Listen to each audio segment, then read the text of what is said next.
Hi, everybody. It's Grace. Welcome to Eating Peace this week. I have loved hearing from people about as they explore what their reasons are for eating, that they're getting a little insight, and also just an awareness that when you know that why you're eating, why you're reaching for food when you're not really hungry, or why you're starving yourself, has something important to say, that there's something really valid and brilliant and genius going on there. I mean, you get to sort it out and see that there might be something that else that works better, right? But um, that there's a sense of you moving towards the best you know, and that here comes this experience of emotional eating and what food does for you. But to be very, very curious about it rather than self-condemning is a really different place to go. It's very, very different. It might seem a little bit subtle, but it's quite incredibly different. It's extremely different. Um, as I've mentioned before in the past, keeping a journal can be one of the ways you can discover what it is you're thinking before you have the impulse to eat, or as you're having the impulse to eat. You write down what it is that's going on. Just capture your thoughts on paper. I don't care if you write for 5 minutes. See if you can go for 10, but that's the most that's needed. Nothing more is required. Write for 5 to 10 minutes and then still go binge. You know, get all your food ready. You know what you're going to eat. You're going to have a big old binge. You're going to start eating. There's the ice cream, whatever it is, so that you're not setting up something where you shouldn't be doing it, and you're going to, in a panicked way, kind of be writing so that you prevent yourself from doing this thing that you know to do that's providing some sort of energy release and comfort.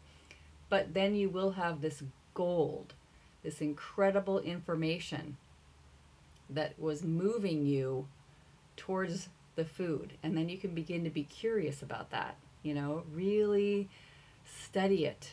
This is an invitation to understand what that is that's going on, where you think you are not enough or too small or can't handle whatever it is that's happening. Now, what I wanted to talk today about was the most common painful thought that ever happens around food and eating. This reason about why you would move to food in the first place. And it is, I am not good enough.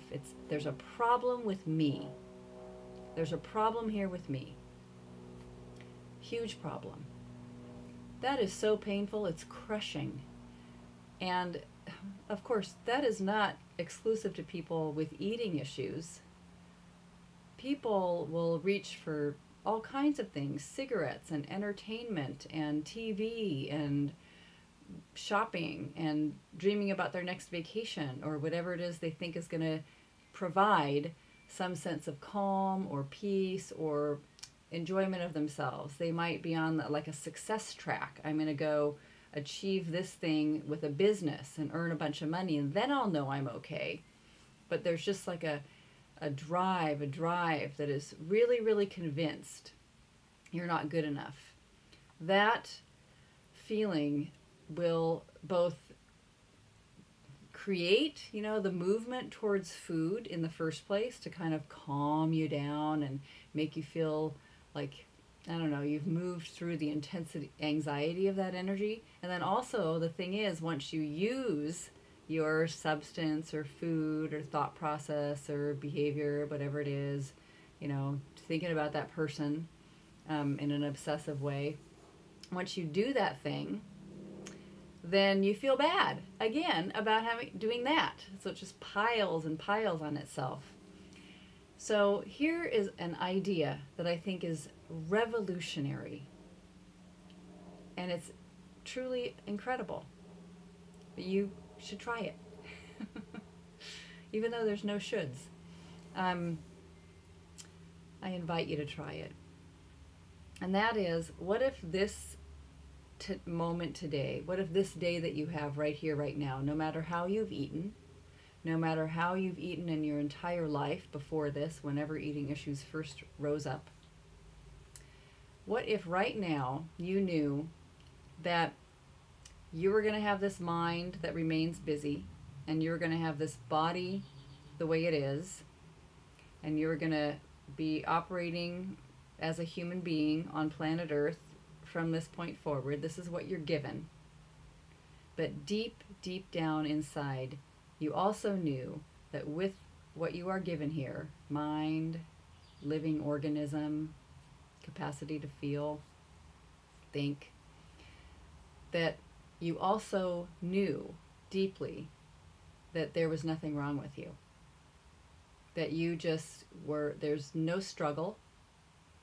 You could accept yourself the way you are.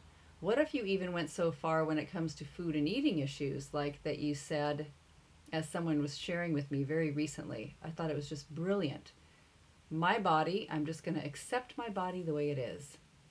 Like the universe had an idea about making it or creating it, if you want to use the word God or life force, built this. We have no idea why. It's kind of a miracle that we're here. It's just the whole thing's bizarre, unexplainable.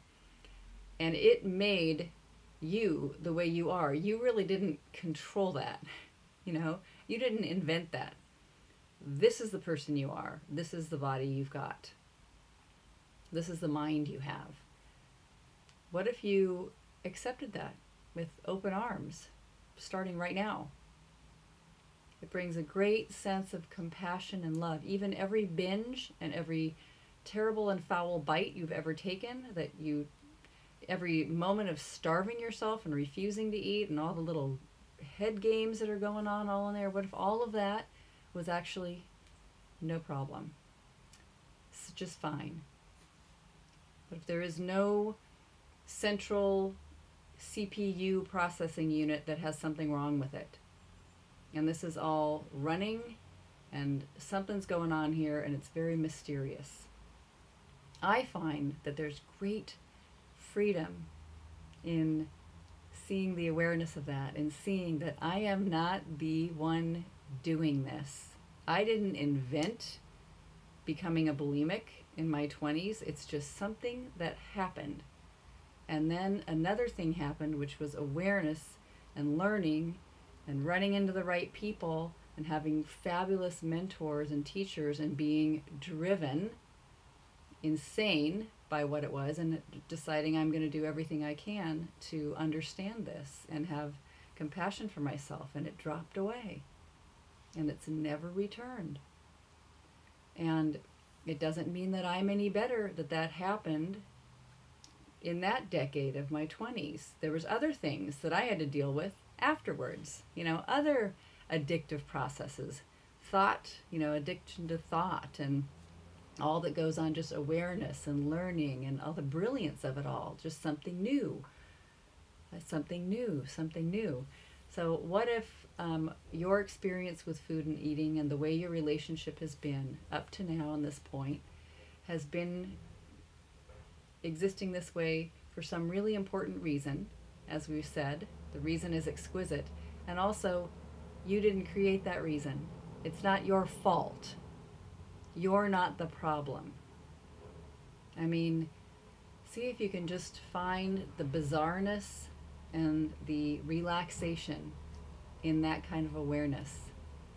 Just let yourself be really gentle with whatever has gone before, and then maybe whatever's is going to happen next.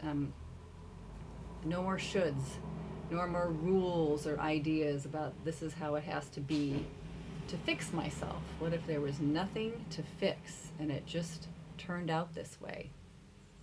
What if you are actually okay the way you are? Very radical. And just watch. If you have some sort of clutching thing on the inside that says, but I am not, I have to lose weight, I've always had this problem, just watch your mind have a hissy fit, wanting to convince you that there is a problem going on here. What would it be like if you didn't think there was a huge, gigantic, major, error in you, a flaw in you as being a human being? What would that be like? Just if you could sit with that for 5 minutes.